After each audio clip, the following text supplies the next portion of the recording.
do you need a will if you have a trust? So I'm going to give a quick explanation of that. So let's say you don't have a trust and you have everything just titled in your name. So you own a car and a checking account and a savings account and an investment and a house and a business and everything. And all of the titles of those assets are over here in your name. Another name for this is your estate. Just think of like this is your estate over here, okay? Now, you form a revocable trust, right? And we introduce a new entity into your life. This is your trust, but if you'll notice over here, there's nothing in it. And when you form this new entity, let's say the Eager Family Trust, like that's my name here. So the Eager Family Trust, we need to retitle these assets over here into the trust. And one by one, we transfer your checking account. We transfer the deed to your house over here. We transfer your vehicle titles if you want. You can transfer your business over here. And one by one, we get everything over here in your trust. Good job, you have properly funded your trust. And the goal is to, when you die, to have nothing over here in your estate. So everything in your trust, nothing in your estate.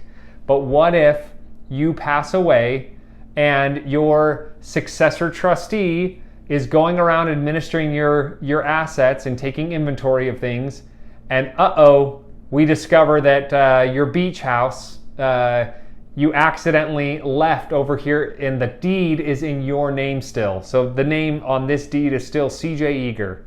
Well, if you accidentally leave something over here in your estate, then guess what? Your trust is not going to represent that asset.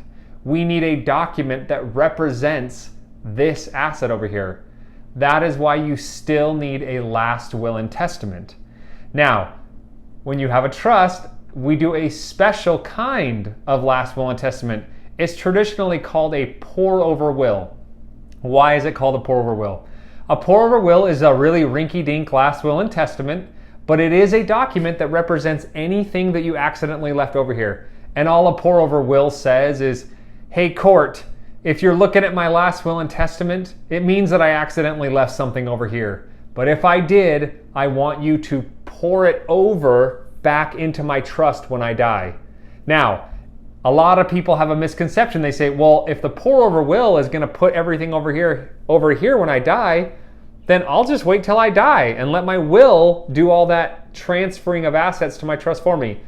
That's a misnomer because you don't want your pour-over will to ever get used, because if so, that means you're in probate court using your will.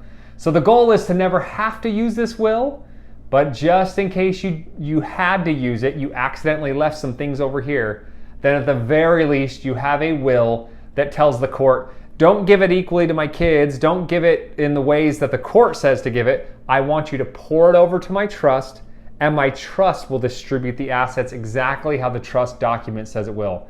And that is why you still need a will even if you have a revocable trust. I hope you learned something new today.